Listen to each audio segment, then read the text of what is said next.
Good evening everyone. तो हमने last class chapter 8 a journey through states of water के बारे में काफ़ी कुछ जान लिया था और अब हमारे पास इस चैप्टर का और कुछ बचे हुए टॉपिक्स है जो कि हम आज ट्राई करेंगे कंप्लीट करने का। तो चलिए नीचे चलते हैं, देखते हैं कहाँ से हम इसे स्टार्ट करें। तो हम स्टार्ट करेंगे how do clouds give us rain, यहाँ से हम इसे स्टार्ट करेंगे। Condensation plays a significant role in the process of bringing evaporated water back to the earth's surface. How does this happen? When air moves higher above the earth's surface, it becomes cooler and cooler. At certain height, the air gets so cold that the water vapor in it turns into droplets, which are generally formed around dust particles. These small droplets floated in the air and form clouds. Many droplets join together to form bigger drops of water. Some drops get so heavy that they start falling. These falling water drops are what we call rain. तो यहाँ पर जो बारिश कैसे होता है ना, cloud से कैसे बारिश होता है उसको हम जान सकते हैं इस पैराग्राफ में। तो कंडेंसेशन जो प्रोसेस है उसी के थ्रू आपका बारिश होता है। तो यहाँ पर इसका एक सिग्निफिकेंट रोल है। पहले तो इवेपोरेट होके ऊपर जाता है हमारा जो भी पानी है ना, evaporate water back to the earth surface. तो वो क्या करता है, इवेपोरेट होके अर्थ के सरफेस तक चला जाता है। हाउ डज दिस हैपन, कैसे होता है, when air moves higher above the earth surface. जब एयर मूव होता है, मतलब हवा जब ऊपर की ओर जाता है अर्थ सरफेस की तरफ, तब वो क्या करता है, इन गैसियस फॉर्म जो वाटर होता है उसे भी ऊपर ले जाता है और क्या करता है, it become cooler and cooler. जितने ऊपर हम जाएंगे हमें महसूस होगा ठंडा। तो जितना ऊपर ये जो इवेपोरेट होके जो जा रहा है गैसियस फॉर्म में, ये ऊपर चला जाता है और ऊपर जाके ये ठंडा होने लगता है। It certain height the air get so cold. तो कुछ सर्टेन हाइट के बाद ये ठंडा होने लगता है water vapour. It's turn into droplets, और ये क्या होता है, ड्रॉपलेट्स में टर्न होने लगता है, मतलब कन्वर्ट होने लगता है। Which are generally form around dust particle, जो कि आप बोल सकते हैं एज ए डस्ट पार्टिकल उसमें रहते हैं। This droplets float in the air and form cloud. और ये जो है डस्ट पार्टिकल फ्लोट होने लगता है, ऊपर तैरने लगता है और यही हमारे डस्ट का कारण बनता है। डस्ट होते हैं उसमें और यही हमारा क्लाउड का कारण बनता है, ऊपर क्लाउड जमा होने लगता है। Many droplets together join together to form bigger drops. जब वो एक साथ जमा होने लगते हैं तब वो बिगर ड्रॉप्स बन जाते हैं। सम ड्रॉप्स गेट हैवी, कुछ ड्रॉप्स हैवी होते हैं, दैट में स्टार्ट फॉलिंग, और वो गिरना स्टार्ट हो जाता है उनका। जब वो हैवी होना स्टार्ट होता है, हैवी हो जाता है जब ड्रॉपलेट्स जब बड़े होते हैं, ठीक है, पानी के बूंदे जब बड़े होने लगते हैं तो वो गिरना स्टार्ट करते हैं। This falling water drops are what we call rain. जो ये ड्रॉप्स जो गिरना स्टार्ट होता है इसी को हम रेन बोलते हैं। Under special condition, it might also fall as a hail or snow. We enjoy the rain and create a poem. You can complete the poem and present it in your class.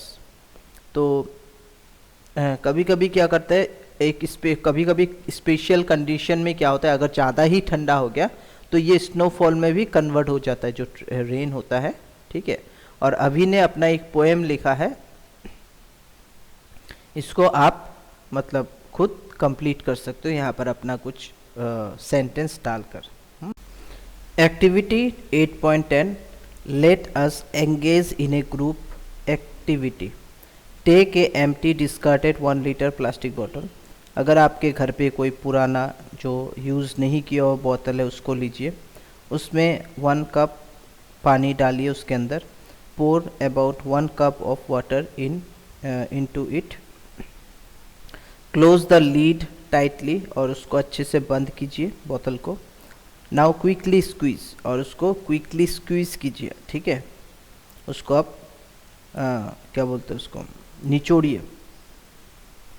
फिर release the बोतल continuously for about 2-3 minutes, और उसके बाद इस तरह से उसके बाद उसको रिलीज़ कर दीजिए 2-3 मिनट.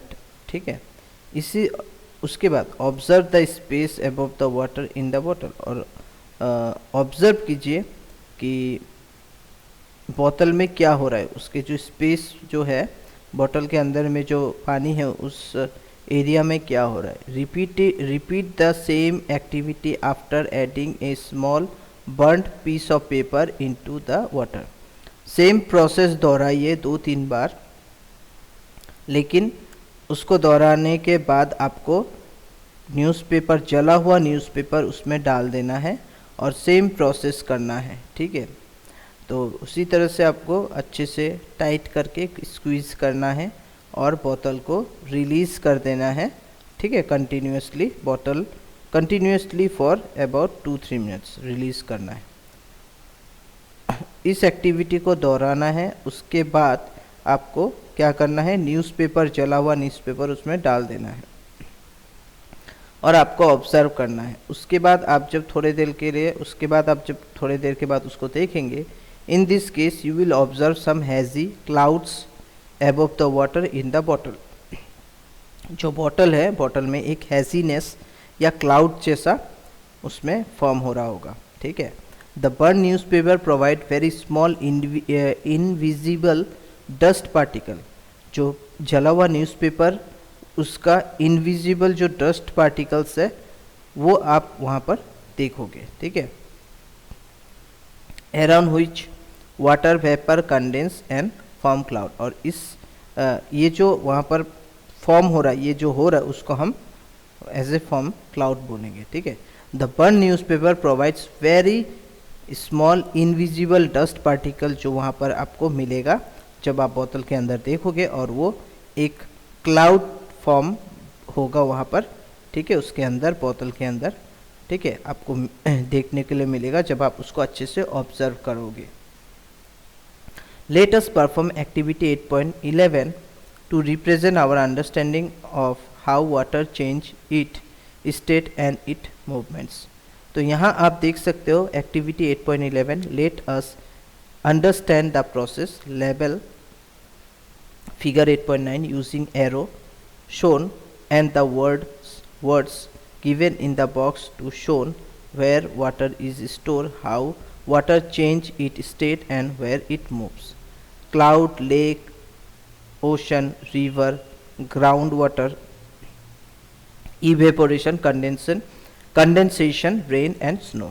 तो आप देख सकते हो यहाँ पर the water from the ocean and the earth surface evaporate. तो यहाँ से आप देख सकते हो, यहाँ से ये जो है, ये जो एरो दिया हुआ है, ये इवेपोरेट हो रहा है. आपका पानी क्या हो रहा है, सूख रहा है. मतलब ये गैसियस फॉर्म में ऊपर जा रहा है, धूप के कारण या हवा चलने के कारण, जो रीज़न है उसके वजह से. Surface evaporates into the atmosphere as vapour and return as a rain. तो आप देख सकते हो इधर रेन हो रहा है, हेल और स्नो, और इधर स्नो भी हो रहा है. ठीक है, वो depend on condition. Ultimately flowing back to the ocean. This circulation of water is known as a water cycle. तो ये जो सर्कुलेशन हो रहा है, ठीक है, पानी इवेपोरेट होकर ऊपर जा रहा है, फिर बारिश हो रहा है, फिर समुद्र में पानी आ रहा है, तो इसे हम वाटर साइकिल बोलते हैं. Only a small portion of water available on the earth is fit for use by plants, animal and humans. Most of the water is in the ocean and it cannot be used directly. We use water for drink and also for many other activity. The number of people using water is increased with a rise in population. The increasing demand for water cause its storage shortage in many part of the world. Hence, it is very important to use water wisely and avoid wasting it. Let us keep our water bodies free from pollution. You will learn more about water and its conservation in the chapter Nature's Treasures. Okay तो हमारा इसमें यही बताया गया है कि हमें जो पानी हमें मिलता है वो बहुत लिमिटेड होता है, क्योंकि मैक्सिमम पानी ओशन में होता है और ओशन का पानी हम पी नहीं पाते, मतलब समुद्र का पानी हम नहीं पी पाते हैं क्योंकि वो उसमें सॉल्ट होता है, वो क्या होता है उसमें नमक होता है ना, वो हम नहीं पी पाएंगे, वो हमारे लिए नहीं है। हमारे लिए जो रिवर का पानी है, पॉन्ड का पानी, वही है। और आज के ज़माने में पानी का बहुत शॉर्टेज हो रहा है।